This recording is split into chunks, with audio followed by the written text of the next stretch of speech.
আশরাফ শিকদার সোফায় বসে কফি খাচ্ছেন। ঠিক তখনই কল করে আশরাফ শিকদারের ছোট ছেলে। হ্যালো, কেমন আছো ড্যাড? ভালো আছি মাই বয়, তুমি কেমন আছো? আশরাফ শিকদারের ছোট ছেলের নাম আরিয়ান শিকদার আদিব। সে বর্তমানে ইউএসএ পড়াশোনা করছে। বড় ভাইয়ের বিয়ের সংবাদ শুনে কল করেছে আশরাফ শিকদারকে।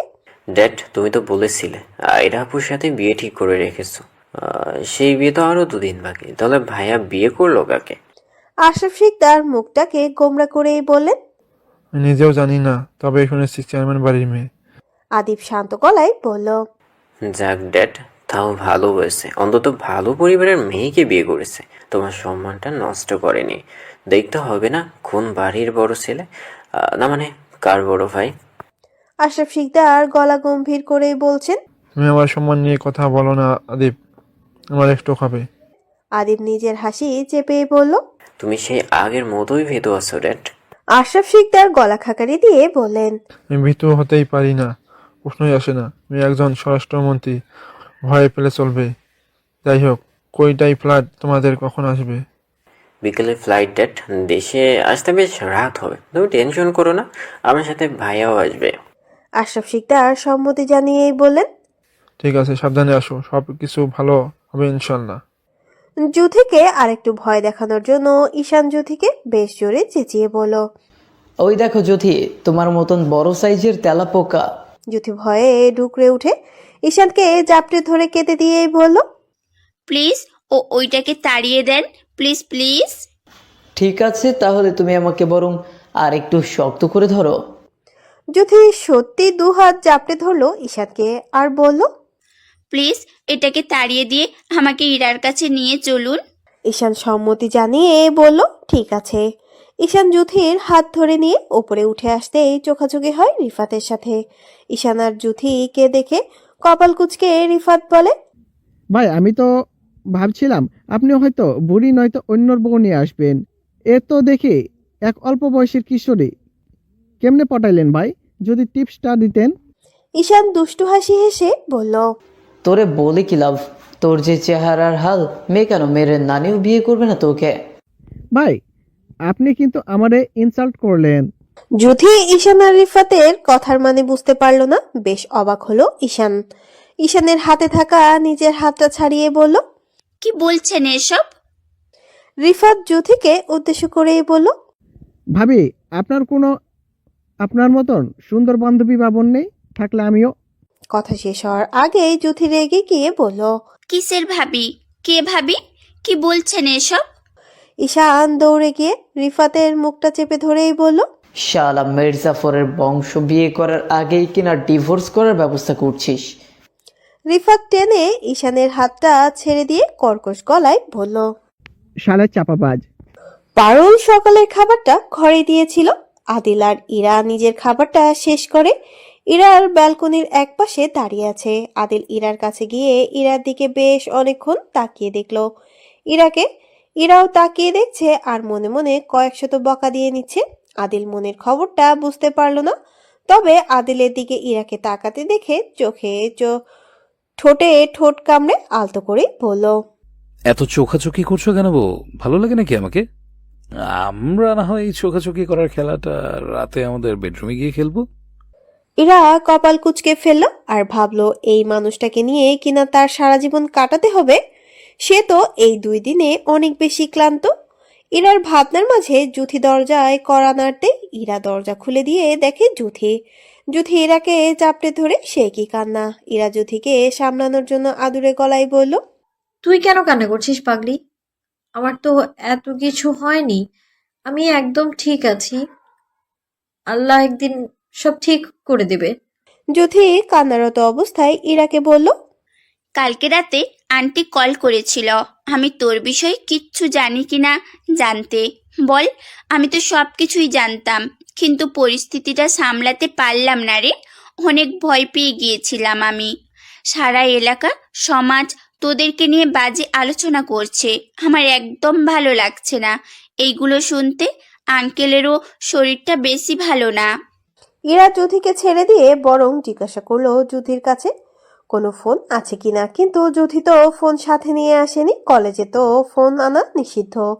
ফোন না পাওয়াতেই ইরার মুখটা ফ্যাকাশে হয়ে গেল। তাই ইরাকে শান্ত করার জন্য জুথি বলল। আমি ঈশান ভাইয়ের কাছ থেকে ফোন এনে দিব। ইরা তার প্রতি উত্তরে বলল, আব্বু আম্মু ঈশান ভাইয়ের নাম্বারটা চেনে। আমি যদি ভাইয়ের ফোন থেকে আব্বুকে কল করি তাহলে আব্বু ঈশান ভাইকে সারা জীবনের জন্য ভুলে যাবে, ভুল বুঝবে। আমার জীবনটা তো নষ্ট হয়েই গিয়েছে, আমি চাই না আমার জন্য আব্বু আর ভাইয়ের সম্পর্কটা নষ্ট হোক। জুথির বেশ কিছুক্ষণ পর রুমে প্রবেশ করলো ঈশান আর রিফাত। আদিল এতক্ষণ যাবৎ ব্যালকনিতে দাঁড়িয়েছিল। ঈশান আর রিফাতের বকবকানি শব্দ শুনে রুমে আসতেই দেখে সব শালারা তার বিছানা দখল করে নিয়েছে। আদিল শক্তপোক্ত গলায় বলল, শালা, এই বিছানায় তোরা কোন সাহসে উঠেছিস? আমার কত স্বপ্ন ছিল এই বিছানায় আমার প্রথম বাসরটা করব, কিন্তু আমার কুত্তা কপাল, বাসর রাতে আমার বউ আমার রুমের বাইরে রাখছিল। তাই বলে তোরা আমার বিছানায় শুয়ে পড়বি?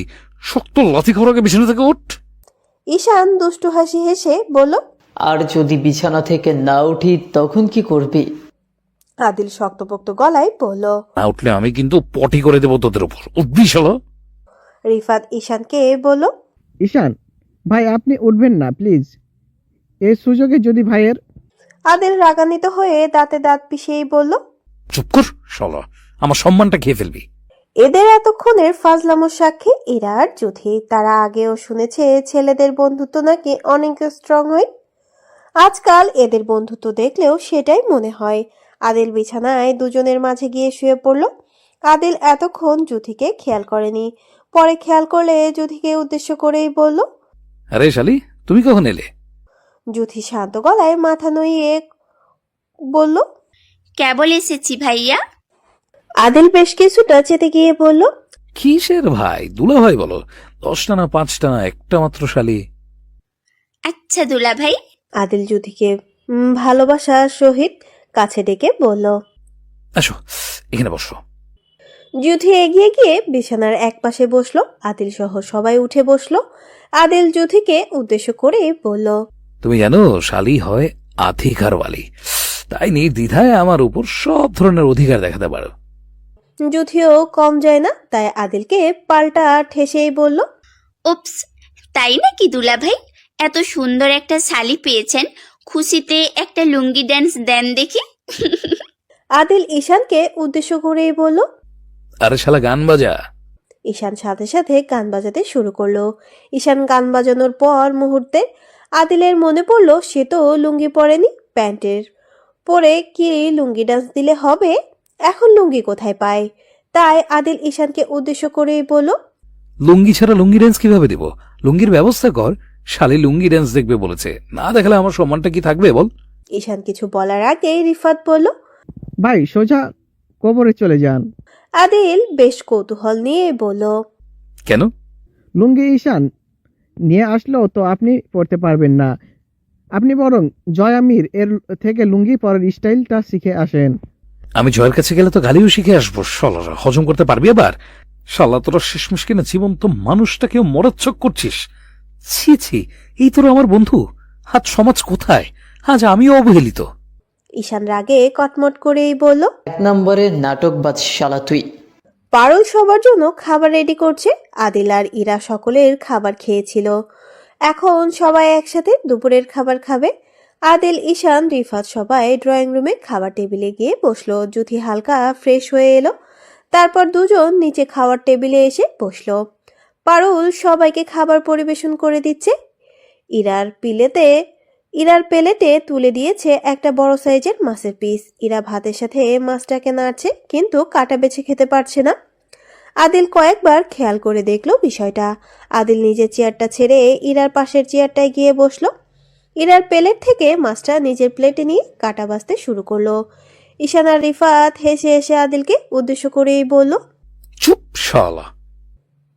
ইরা বেশ লজ্জা পেয়ে আদিলকে উদ্দেশ্য করেই বলল। প্লিজ আপনি নিজের খাবারটা শেষ করুন, আমি বেছে খেতে পারবো। সেটা তো আমি কয়েক মিনিটেই দেখলাম। কোনো সমস্যা হবে না, আমি বেছে দিচ্ছি, তুমি খাও। লাগবে না বলছি তো। কেন লাগবে না? এমনি। সারা জীবন তোমার দায়িত্বটা নিতে পারলে এই মাছ থেকে কাটা ছাড়ানোর দায়িত্বটাও নিতে পারবো। ট্রাস্ট মি, চোখ বন্ধ করে বিশ্বাস করতে পারো আমাকে। রিফাত হেসে বলল ইরাকে। ভাবি ভাই কিন্তু আপনাকে কানা হতে বলেছে। শালা, তোরা পরের জন্মে কুকুর হয়ে জন্ম নিবি। আমার প্রেমিকিনা সবসময় ব্যাঘাত ঘটাস। এর জন্যই মানুষ বলে ঘরের শত্রু বিভীষণ। খাওয়া শেষ করে ছেলেরা উপরে চলে যেতেই ইরা পারুলকে বারবার খাওয়ার জন্য অনুরোধ করলো। ইরার বেশ মায়া হলো পারুলের জন্য। পারুলের একটা জিনিসের কথা মনে পড়তেই পারুল এক ছুটে রুমে এর দিকে যেতে চাইলে ইরা পেছন থেকে ডেকে জিজ্ঞাসা করলো, কোথাও যাও পারুল? ম্যাডাম, আপনি একটু বহেন, আমি আইতাছি। পারুল প্রায় 2-3 মিনিট পর হাতে করে একটা ব্যাগ নিয়ে আসে, এনে ইরার হাতে দিয়ে বলে, ম্যাডাম, এটা আপনার স্যারের 2 চোখের কাটা। ইরা আর যুথি মানেটা বুঝতে পারলো না, তাই পারুলকে বলল। তোমার স্যারের চোখের কাটা মানে? পারুল ওপরের দিকে তাকিয়ে দেখলো আদিল নিচে আসছে কিনা। আসছে না দেখে বলল। জামার কথা শুনে প্যাকেটটা খুলতেই দেখলো ইরা সেই এঙ্গেজমেন্টের লেহেঙ্গা। ইরা আর যুথি খুব সহজেই চিনে ফেলে, তাই ইরা নিজের কৌতূহল দূর করার জন্য পারুলকে প্রশ্ন করলো, আচ্ছা পারুল, সেদিন আমার জামাটা কি তুমি চেঞ্জ করেছিলে? পারুল শান্ত গলায় বলে, আমি করছি ম্যাডাম, নয়তো আর কেরা কইব? এই বাড়িতে তো আমি ছাড়া আর বেডি মানুষ নাই। ইরা পারুলের প্রশ্নের উত্তরে বেশ স্বস্তি পেল। মনে মনে কয়েকশো ধন্যবাদ জানিয়ে দিল পারুলকে। সবার খাওয়া শেষ হলে সবাই মিলে আদিলের রুমে গিয়ে বসে। ইরা আর যুথি বেশ কিছুক্ষণ পর রুমে প্রবেশ করলো। তারা দুজনে এক পাশে বসে আছে। ইরা যুথির কাছে সাজিদের কথা জিজ্ঞেস করলে যুথি জানায় সে কিছু জানে না সাজিদের বিষয়ে। সাজিদ কলেজে আসে না, কল ধরে না, কি হয়েছে জানে না। আদিল ইরাকে উদ্দেশ্য করেই বলল, আমার বেবিরাও, এবার গিয়ে রেডি হন। আপনার শ্বশুর বাড়িতে যেতে হবে না? আপনার শ্বশুর শাশুড়ি আপনাকে বড্ড মিস করছে। আদিল ঈশানকে উদ্দেশ্য করেই বলল, তুই জ্যোতিকে বাসায় পৌঁছে দিয়ে আসবি। আজকে বাড়িতে অনেক সমস্যা হবে, মম রেগে আছে। আজকে জ্যোতিকে নিয়ে যাওয়া ঠিক হবে না। যুথিকে রাগানোর জন্য ঈশান বলল, বাড়িতে গিয়ে কি হবে? জ্যোতি বরং আমার সাথে আমাদের বাড়িতে যাক। এমন পুতুলের মতো মেয়ে দেখলে আম্মা খুশিতে লাল হয়ে যাবে। যুথি বেশ বিরক্ত নিয়ে বলল, অসম্ভব, আমি যাব না আপনার সাথে। হৃদয়পুরের শিকদার মহলে সবাই বসে আছে ড্রয়িং রুমে। আশরাফ শিকদার কফি খাচ্ছেন, তার সামনে রাজনীতি নির্বাচন নিয়ে কথা বলছেন অহনা শিকদার, মাইমুনা শিকদার এবং সোনালী তালুকদার। সবাই বসে বসে গল্প করছেন। কলি আয়রার রুমে বসে বসে আছে। তাদের মধ্যে বেশ ভালো বন্ডিং হয়েছে। আয়রাকে এখনো আদিলের বিয়ের বিষয়টা জানানো হয়নি। সোনালী তালুকদার নিজেও ঠিক মতন কোনো কিছুই বুঝতে পারছেন না। তার আর 1 মিনিটও এই বাড়িতে থাকবে না। আয়রাকে নিয়ে সোজা ইউএসএ চলে যাবেন। তবে আয়রাকে সামলানো বেশ কঠিন হয়ে পড়বে এই সিচুয়েশনে। শিকদার মহলের গেটের সামনে বেশ চেঁচামেচি শব্দ পেয়ে ড্রয়িং রুম থেকে বের হয়ে বাইরের দিকে এগোতেই দেখতে পান বড় বড় 2টা গাড়ি বাড়ির ভেতরে আসার চেষ্টা করছে। তবে আশপাশের মিডিয়ার প্রেস মিলে গাড়িটিকে ভিড় করে রেখেছে, তার জন্য বাড়ির ভেতরে প্রবেশ করতে পারছে না। দুপুরের দিকে পুলিশ প্রশাসনের লোক এসেছিল, তবে মিডিয়ার লোকেরা ছিল না তখন, তাই প্রশাসনের লোক চলে গেছে। কিন্তু হঠাৎ করে আবার কোথা থেকে আসলো তারা কেউ বুঝতে পারছে না। এত মানুষ ভিড়। আদিল গাড়ি নিয়ে ও ভেতরে প্রবেশ করতে পারছে না। সে নিজের রাগ কন্ট্রোল করতে না পেরে যদি মিডিয়ার লোকের মধ্যে কারোর উপরে গাড়ি তুলে দেয়, সামনে নির্বাচন, এই সময় এমন কাজটা করলে সব থেকে বড় বোকামিটা করবে আদিল। আশরাফ শিকদার 1 সেকেন্ডও সময় নিলেন না, অতি দ্রুত কল করলেন থানায়। শিকদার মহলে পুলিশ পাঠানোর জন্য আশরাফ শিকদার ও ওনার ছোট ভাই আনিস শিকদার দুজনে মিলে এগোলেন গেটের দিকে। ওনাদেরকে মিডিয়ার লোকেরা চারপাশ দিয়ে ঘিরে ধরলেন আর বললেন, স্যার, আমাদের কাছে খবর আছে আপনার বড় ছেলে আদিল শিকদার আজাদ চেয়ারম্যানের মেয়ে কিডন্যাপ করে বিয়ে করেছেন। আমাদের কাছে কিছু প্রমাণ আছে, আমরা সত্যিটা জানতে চাই। প্লিজ মন্ত্রী সাহেব, আমাদেরকে সবটা জানান। আশরাফ শিকদার সবাইকে উদ্দেশ্য করেই বললেন, আপনাদের কাজ কি উল্টাপাল্টা সংবাদ মানুষের কাছে পৌঁছে দেওয়া? বংশের ছেলেকে আমরা ওই রকম শিক্ষায় শিক্ষিত করিনি যে অন্যের বাড়ির মেয়েকে কিডন্যাপ করে বিয়ে করে নিয়ে আসবে। আপনারা উল্টাপাল্টা প্রশ্ন করে একে বিভ্রান্ত করা বন্ধ করুন। রাস্তা থেকে সরে দাঁড়ান, গাড়ি ভেতরে প্রবেশ করবে। আশরাফ শিকদারের কর্কশ গলার কথা শুনে আর প্রশ্ন করলো না মিডিয়ার লোকেরা, বরং আদিলের গাড়ির সামনে গিয়ে দাঁড়ালো। এমনভাবে গাড়ি কোনোভাবে ভেতরে প্রবেশ করতে পারলো না। এমন সময় আদিল রাগে কটমট করতে লাগলো।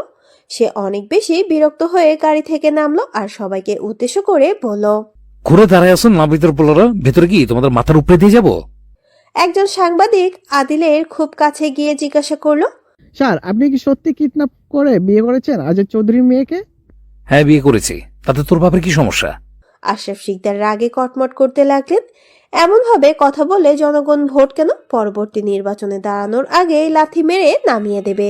তাই মিডিয়াকে ফোকাস করার জন্য আশরাফ শিকদার বললেন, আপনারা যেহেতু ইন্টারভিউ নিতে এসেছেন, তাহলে আপনারা বরং ভিতরে আসেন, বসেন, কথা বলি। গাড়ি নিয়ে ভেতরে যাও। আশরাফ শিকদার সবাইকে উঠোনের এক পাশে রাখা ছোট্ট একটি ঘরে গিয়ে বসলেন। সাথে সাথে সাংবাদিকরাও গিয়ে বসলো। তাদের নানান ধরনের মন্তব্যের শিকার হচ্ছে তারা। একটা সময় সাংবাদিকের লোকেরা বেশ বিরক্ত হয়ে গেল আশরাফ শিকদারের ওপর। ছেলের বউকে মিডিয়ার সামনে আনছে না দেখে। সামনে নির্বাচন, এই মুহূর্তে জনগণকে রাগিয়ে দেয়া ঠিক হবে না। তাই আশরাফ শিকদার ওনার ছোট ভাই আদিস শিকদারকে পাঠালেন ছেলে আর ছেলের বউকে এখানে নিয়ে আসতে। আশরাফ শিকদার বলার সাথে সাথে আদিস শিকদার ডাকতে চলে গেলেন। আদিল গাড়ি সাইডে রেখে ইরাকে শক্ত করে ধরে রেখেছে। আশরাফ শিকদার যেতে বলেছেন বলে জানায় আদিস শিকদার। আদিল সম্মতি জানিয়ে বলে আসছি। আদিল ইরাকে শক্ত করে ধরে এগিয়ে গেলে উঠানের পাশে রাখা ছোট ঘরে।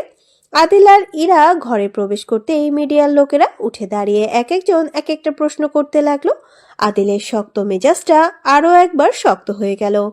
মনে হলো এক একটাকে ধরে মাথার উপর তুলে একটা করে আছাড় মারতে। মিডিয়ার লোকদের প্রশ্ন। ম্যাডাম, আপনাকে কি কিডন্যাপ করে তুলে নেওয়া হয়েছিল? আরেকজন জিজ্ঞাসা করলো। নাকি ম্যাডাম আপনাদের আগেই সম্পর্ক ছিল, বাড়িতে মেনে নিচ্ছিল না বলে পালিয়ে গিয়েছিলেন? আমরা তো শুনেছিলাম ম্যাডাম আপনার এঙ্গেজমেন্ট ছিল সেদিন মাফিয়া কিং ইয়ান রোশন খানের সাথে। যদি ম্যাডাম পরিষ্কার করে আমাদেরকে সবটাই জানাতেন। আশরাফ শিকদার বারবার ইরা আর আদিলের তাকালেন। ইরা ছোট মানুষ, হয়তো এত মিডিয়া ক্যামেরার সামনে কখনো আসেনি দেখে ও বেশ নার্ভাস লাগছে মেয়েটিকে। না জানি কি বলে ফেলে। এই মুহূর্তে আদিল কিছু বললে সেটা কোনোভাবে গ্রহণযোগ্য হবে না। পুরো শিকদার বাড়ি এবং চৌধুরী বাড়ির সম্মান ইরার হাতে। ইরা সবাইকে উদ্দেশ্য করে সালাম দিয়ে বলল, আসসালামু আলাইকুম। আমি প্রথমেই সবার কাছে ক্ষমা চেয়ে নিচ্ছি। আমি যদি কোনো ভুল কিছু বলি, আমায় ক্ষমার দৃষ্টিতে দেখবেন আশা করি। আমি আপনাদের থেকে বয়সে অনেকটাই ছোট। আমাকে এই বাড়ির ছেলে কোনোভাবে কিডন্যাপ করে তুলে নিয়ে আসেনি। আমি ইচ্ছাকৃতভাবে ওনার সাথে এই বাড়ি এসেছি। আমাদের সম্পর্কটা বেশ অনেক দিন আগের।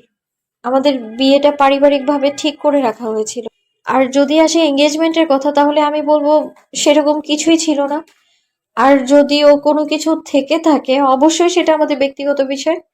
আপনারা নিশ্চয়ই অন্যের ব্যক্তিগত বিষয়ে ইন্টারফেয়ার করবেন না। কারোর কোনো প্রশ্ন থাকলেও আর করার সাহস দেখালো না, বরং এক এক করে সবাই বেরিয়ে গেল। আদিল আর আশরাফ শিকদার একে অপরের দিকে তাকাতাকি করছে। ইরা কিছুটা সামনে এগিয়ে আশরাফ শিকদারকে পায়ে হাত দিয়ে সালাম করতে গেলে আশরাফ শিকদার পায়ে হাত দিতে বারণ করলেন, বরং মাথায় হাত রেখে শান্ত গলায় বললেন, শিকদার বাড়ির যোগ্য বউ তুমি আম্মু, অনেক দোয়া করি তোমার জন্য। শিকদার বাড়িতে তোমাকে স্বাগতম আম্মু। আশরাফ শিকদার আদিলকে নিজের কাছে বুকে টেনে নিয়ে বললেন, your choice is the best my son, I am proud of you. Adil শান্ত গলায় বলল। Thank you dad.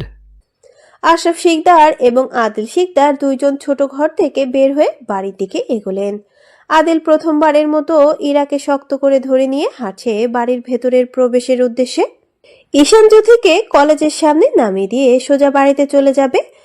আজকাল জ্যোতি ঈশানের সাথে কথা বলতে দ্বিধাবোধ করে না। আগের থেকে অনেকটাই ফ্রি হয়ে গেছে তারা দুজন। ঈশান আর জ্যোতিকে ঘিরে ভালো লাগার বিষয়টা জ্যোতি বেশ ভালোভাবে বুঝতে পারছে।